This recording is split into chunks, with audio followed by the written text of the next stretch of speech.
Today we're taking a look at the Boston Celtics vs Houston Rockets match, which is happening on Sunday, March 14, 2021, and giving you my betting tips and predictions in general on this game.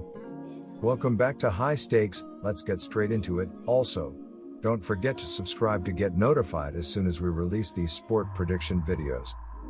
The Houston Rockets host the Boston Celtics at the Toyota Center in Houston Sunday night at 8 p.m. The Celtics are currently favored by 10.5 points while the total stands at 224 points. The Celtics began the second half of the season on a losing note as they fell by 12 points on the road to the Brooklyn Nets Thursday night as their offense, despite sporting 5 double-digit scores while getting 31 points from leading scorer Jason Tatum, were no matchup for a Kevin Durant-less Nets team that made 19 trays while also receiving 40 from Kyrie Irving.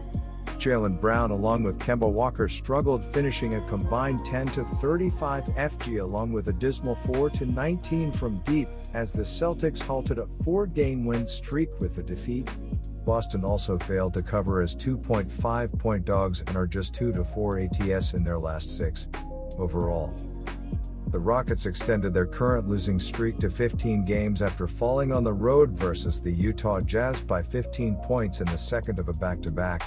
Houston came out sluggish to start the contest, going down by 17 at the half en route to 25th loss in 36 games this season.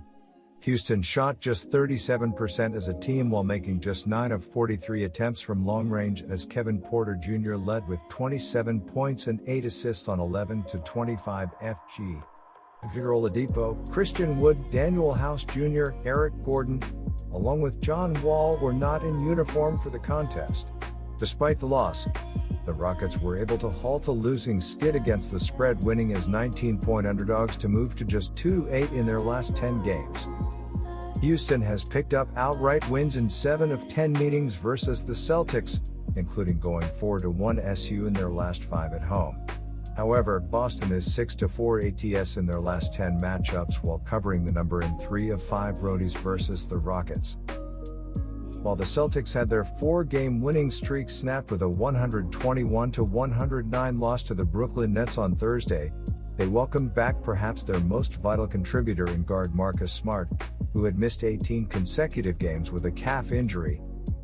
Smart finished with 19 points, 2 rebounds and 2 assists in nearly 21 minutes. The Celtics weren't exactly a defensive juggernaut with Smart back in the fold, but they were whole. And for a team that has struggled to generate positive momentum, a rotation offering some semblance of optimal health represents A+. The Celtics will face the Rockets on Sunday in Houston. "It felt good to be back out there with those guys," Smart said. "Obviously, first game back, a little jitters, but it's like riding a bike. I come back and just do what I do and try to help my team win games. Obviously, we would love to have had this one. We were right there. We got some things that we need to clean up, but it's very promising. I'm glad of the way we played. I'm glad of the effort." For the immediate future, Smart will play under a 20-minute restriction. Such a designation requires some creativity maximizing his playing time, especially given the need to have Smart on the floor during crunch time. The Celtics certainly prefer to have Smart for 20 minutes per night than the alternative of not having him at all. Eventually, the restriction will be lifted, and Boston will achieve normalcy. "It was great to have him back out on the floor," Celtics coach Brad Stevens said. "The 5-minute stint sucks. It is what it is. There's only so many ways to manage that to have any rhythm at all if you want to be able to end the game and use his versatility defensively. I know he'll be excited when that 20-minute deal is over." The Rockets, mired in a 15-game skid and compromised by a roster ravaged by injuries, are in desperate search for anything positive. Houston fell at Utah 114-99 on Friday with just 9 players available, including forward David Nwaba, who asked to play despite dealing with a serious wrist injury. Nwaba recorded 10 points and 8 rebounds over 18 minutes.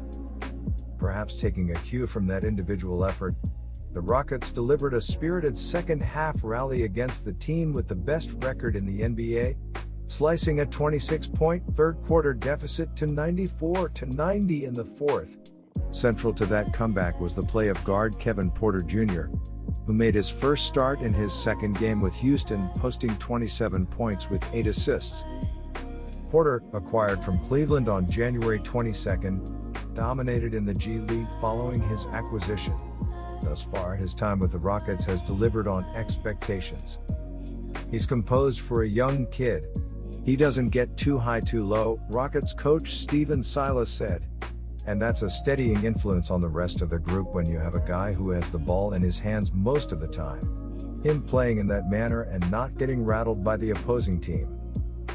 So here's my 3 betting suggestions for that game. I will admit that 10.5 points is a lot, but Houston is just terrible right now. They have lost 8 straight games by at least 11 points, and 12 of their 15 losses during this streak have come by 11 points or more. When they lose big. Boston lost to a very good Brooklyn team that is an all-star lineup. Prior to that, they had won 4 straight games, averaging 122 points per game during the streak. I like Boston to easily cover the spread here. My first betting advice for you is to pick Boston minus 10.5. Looking at the betting trends, the Celtics are 0-7 ATS in their last 7 road games, 2-10 ATS in their last 12 games against a team with a losing record, and 2-6 ATS in their last 8 games overall. The Rockets are 8-20 ATS in their last 28 home games, 1-5 ATS in their last 6 games as an underdog, and 16-35 ATS in their last 51 games overall. Head-to-head, the under is 23-9 in the last 32 meetings overall, and the under is 12-3 in the last 15 meetings in Houston. The Celtics are coming into this game fresh off a double-digit loss to the Nets, but they had won 4 straight games before that loss, and they look so much better with Smart back in the lineup. Meanwhile, the Rockets have been the most disappointing team this season, and I don't see them improving much with so many key players still on the sidelines. The line seems a little hefty, but I think the Celtics bounce back in a big way against the slumping Rockets. My second betting advice for you is to pick Boston on money line. There's no better team to play if you want to get a win than Houston. The Rockets are terrible and they are playing for next season at this point. The Celtics are very much a now team, so they need this win badly to keep pace. The Rockets have beaten the Celtics the last 5 times they played, but the Rockets have been good the past 5 years. They are terrible this year, so the Celtics will win this one easy. The Celtics need to get on a roll here to make a playoff push, and it starts in Houston. After this they have Utah, a likely loss, so you don't want to let this one slip away. Take the Celtics in an easy win and cover. My third betting advice for you is to pick under 224. Good luck to all of you. That's it for this video. Stay tuned and stay safe for the next betting tips and advice.